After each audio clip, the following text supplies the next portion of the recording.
O nosso assunto agora é o fato de que caiu, assim a formalização disso tudo, e cabe agora, portanto, ao Superior Tribunal Militar iniciar processos contra Bolsonaro e os oficiais de alta patente condenados pelo STF. Militares da reserva reagiram.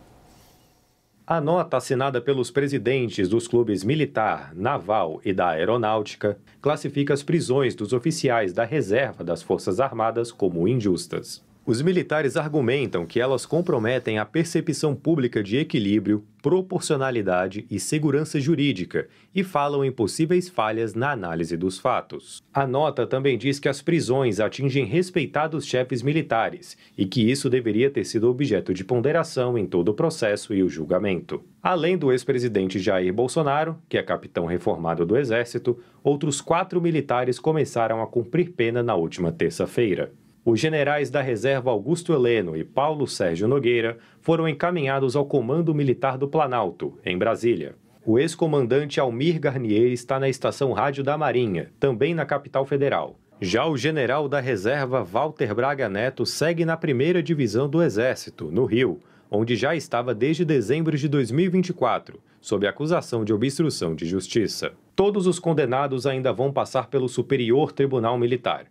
Um eventual julgamento deve ficar para 2026. Os casos devem ser julgados no plenário da Corte, composto por 10 militares de alta patente e 5 civis. A Constituição diz que militares condenados a 2 anos ou mais serão julgados na Justiça Militar para avaliar se são indignos ou incompatíveis com o oficialato.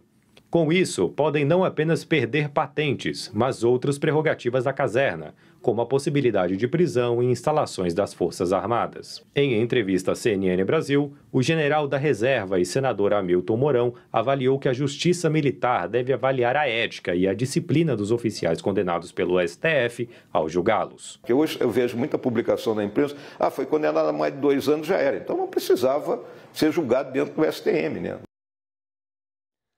Daniel, era esperado que é bastante nutrido o grupo de oficiais da reserva e eles têm tido uma participação muito forte, para dizer assim, no debate público brasileiro, uma identificação muito forte com o bolsonarismo, isso era já desde muito tempo atrás. Agora, quando a gente olha para os oficiais da ativa, é um completo silêncio. Quem falou foi apenas o ministro da Defesa. E o que ele disse até aqui sinaliza uma interpretação minha, que eu gostaria de ouvir a sua e a do Caio, sinaliza o entendimento de que ficou para trás. Ficou? William, a sincera impressão que eu tenho, com base em algumas conversas com oficiais generais, principalmente do Exército, me parece que a Marinha é um bicho um pouco mais difícil de decifrar e a própria postura deles tem sido de muito silêncio, muito comedimento em tratar de qualquer questão envolvendo esse julgamento. Mas no Exército, a maioria dos oficiais generais com quem eu converso converge um pouco com o ministro Múcio, ressalta muito essa questão do CPF, fala, olha, são dezenas de milhares de militares e a gente teve pouco mais de 20 réus pelos episódios ali do 8 de janeiro, tentativa de golpe de Estado, enfim. Há que se ponderar que o alto comando do Exército, que é formado por, vocês vão lembrar melhor do que eu, 14 generais 4 estrelas, ou 17, agora me falha a memória. Mas isso sempre varia. Né? Teve uma divisão também, né, sobre uma discussão ali entre as eleições e a posse de Lula sobre como reagir. Né?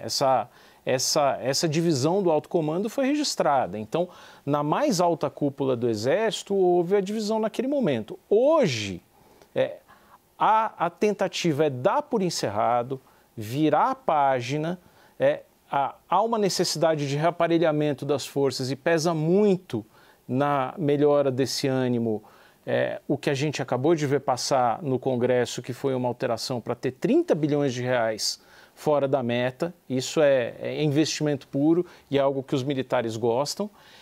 E o que me relatam não vai acontecer mais uma situação em que você tem 6, 7 mil militares da ativa ou da reserva em um governo. Em qualquer governo, não é um governo de direita, um governo de esquerda, um governo de centro, porque isso é atrelar muito a imagem dos militares a um governo que pode ser bem sucedido, mas pode ser fracassado. Isso é o que eles estão chamando, eu estou falando dos oficiais generais, isso é o que eles estão chamando de volta à normalidade, Caio. Eles estão dizendo o que é a volta à normalidade, do ponto de vista das Forças Armadas. O foco das Forças Armadas é a sua missão específica, defesa e segurança nacional.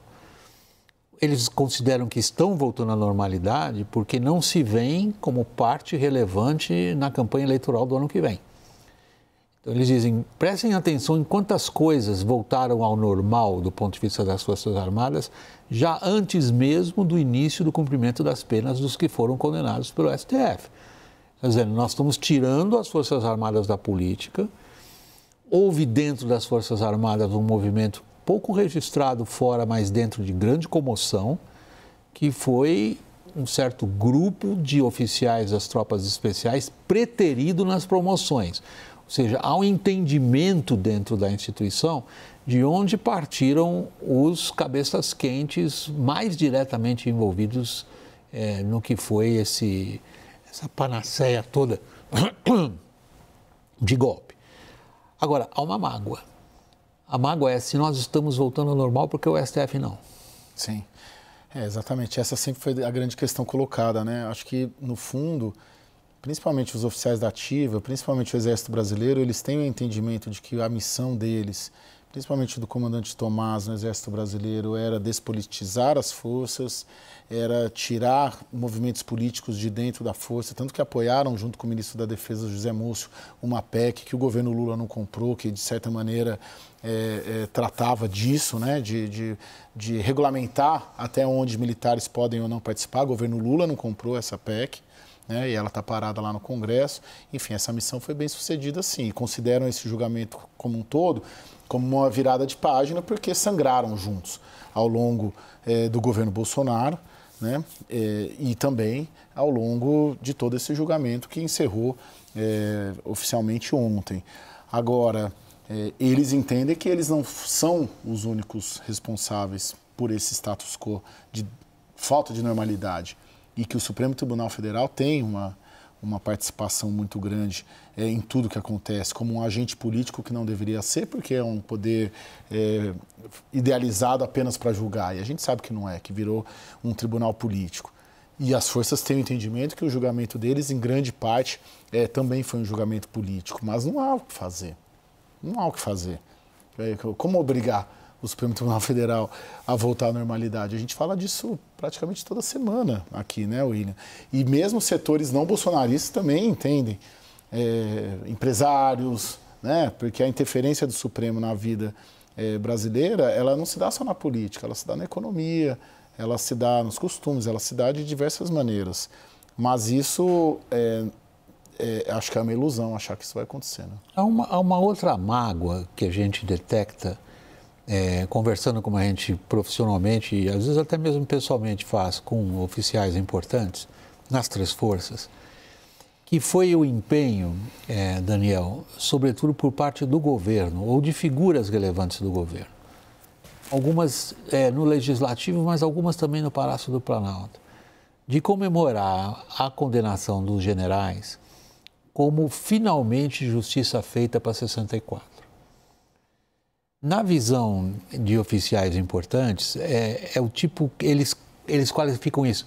Se nós estamos saindo da política e entendemos que Bolsonaro destruiu a imagem das Forças Armadas e causou um grave dano a essa imagem, pela politização e pela consequente quebra das cadeias de comando e da hierarquia, como aconteceu ainda no período do Bolsonaro, caberia um pouco mais de comedimento, porque não se pode esperar que os sucessores, que estariam já na segunda geração, já seriam os filhos e os netos dos militares que estavam envolvidos no que aconteceu em 64. Diga-se de passagem, os militares foram, sobretudo, uma ferramenta. Havia uma enorme organização da sociedade civil em torno do que aconteceu em março, abril de 1964, como golpe militar. O golpe militar se efetuou, mas isso vai de encontro a um movimento muito mais amplo do que simplesmente uma quartelada. O Brasil teve muitas quarteladas. 64 é mais do que uma quartelada nesse sentido. Falando exclusivamente como descrição de um fato histórico. Eles dizem, esse espírito que eles consideram de troco é o que, na opinião deles, dificulta acalmar um pouco mais ainda os ânimos. O que você tem ouvido, Daniel? William, o que a gente percebe, você e o Caio também certamente ouvem isso, é um ressentimento, uma mágoa dos militares, principalmente com o que foram ali os anos Dilma Rousseff. Me parece que a instalação da Comissão da Verdade, os trabalhos, reabriram ali uma ferida que podia não estar pacificada, mas que vinha sendo tratada com algum comedimento. O PT sempre vai ser, e os governos do PT, anti-americanistas e antimilitaristas, isso é claro. Mas havia uma política de boa convivência dos militares com governos Lula 1 e 2.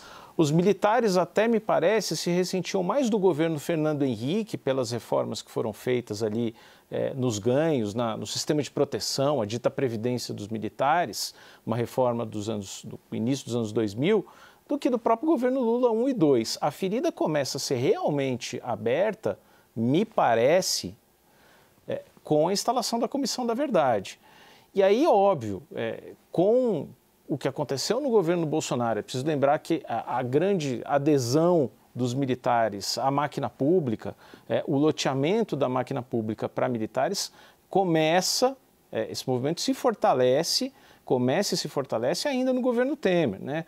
No governo Bolsonaro chegaram a 6, 7 mil militares da ativa e da reserva. E aí é um processo muito longo para se terminar assim. O ministro Mussi e oficiais generais falam disso, né, de uma página virada, caso encerrado, mas também me projetando e tentando pensar com a cabeça ali dos oficiais generais, são pessoas que conviveram uma vida inteira com o general Heleno, com Braga Neto, com Paulo Sérgio Nogueira. Hoje o Mourão dizia o seguinte, que ele conheceu o general Heleno em 1974. E aí, qual que é a bronca dele na entrevista? Estão estigmatizando os militares da ativa e da reserva. Então, por mais que haja uma tentativa de volta à normalidade, existe também, imagino, um ressentimento, principalmente dos mais antigos, porque são as famílias, né, que convivem, os filhos que se casam uns com os outros. Então, é difícil desvincular totalmente e simplesmente virar a página, como diz o ministro Múcio. O governo Bolsonaro foi um governo de alta instabilidade e acho que isso levou também o Supremo também a sair da casa, né? Sair dos seus limites. Agora, durante a Operação Lava Jato, que também foi um período de muita instabilidade na política brasileira, os militares também, né? Eles tinham aquele incômodo com o petismo, tinham um incômodo com o governo Dilma, da Comissão da Verdade, que culminou no famoso tweet do comandante Vilas Boas, praticamente ameaçando o Supremo Tribunal Federal a não soltar o Lula. Né? E deu certo, e os militares se arrependem até disso. Então, acho que a gente fala da politização dos quartéis, mas o tweet do próprio comandante ali, 3 de abril de 2018, também, saiu ali. Mas aí tem um fato inusitado na nossa história, né? Tem o tweet do VB, como ele é conhecido, né? Nos círculos militares, mas tem também o fato do chefe de Estado-Maior dele ter sido deslocado como principal assessor de quem então estava assumindo o STF como presidente, que é o ministro Dias Toffoli. Então, isso é completamente inusitado, quer dizer, o chefe de Estado-Maior do Exército se transforma no principal assessor do presidente do STF. Então, há um tipo de ligação, digamos assim, que é tacitamente o reconhecimento do papel político do STF, que o VB sempre criticou, e que hoje, de certa maneira, permitiu que certos canais continuassem abertos. Até que o Alexandre de Moraes e o comandante do Exército falaram muito entre si, nesse período todo. E hoje, ao que me consta, esses contatos são sobretudo em relação à figura do general Augusto Heleno, que tem, do ponto de vista da corporação militar, e às vezes muitos civis fora não entendem o símbolo de um tríplice coroado. Ele foi o primeiro das turmas dele em todas as que ele participou, são 3, né? O único outro tríplice coroado na história do Exército foi o presidente do Brasil, foi o João Batista Figueiredo. Nem sempre ser tríplice coroado parece que dá muita sabedoria política, mas isso é outra conversa. Sim. No caso específico do Heleno e do Paulo Sérgio, parecem que os contatos andam nessa direção, de conseguir para eles um outro tipo de regime de prisão. Mas isso vem de contatos, como é que a gente vai caracterizar? Políticos? Sim, completamente, né, William? Completamente políticos. Daniel ia falar. Perdão. Não, eu só ia complementar, William, perfeita essa descrição que você fez, e a conversa que existe no Superior Tribunal Militar é que o julgamento dos militares condenados não vai ter a mesma régua para todo mundo. Existe um tratamento ali, um indício, um indicativo de um tratamento pelo Ministério Público Militar e pelos ministros do STM, são 15 ao todo, de um tratamento um pouco mais brando, principalmente ao general Heleno, por todo esse histórico que você descreveu. A visão que existe hoje no STM é de que há uma punição evidente ali que deve culminar na perda de patente para alguns, Braga Neto, principalmente pelo envolvimento na tentativa de golpe, mas que o Heleno e o Paulo Sérgio Nogueira devem ser preservados.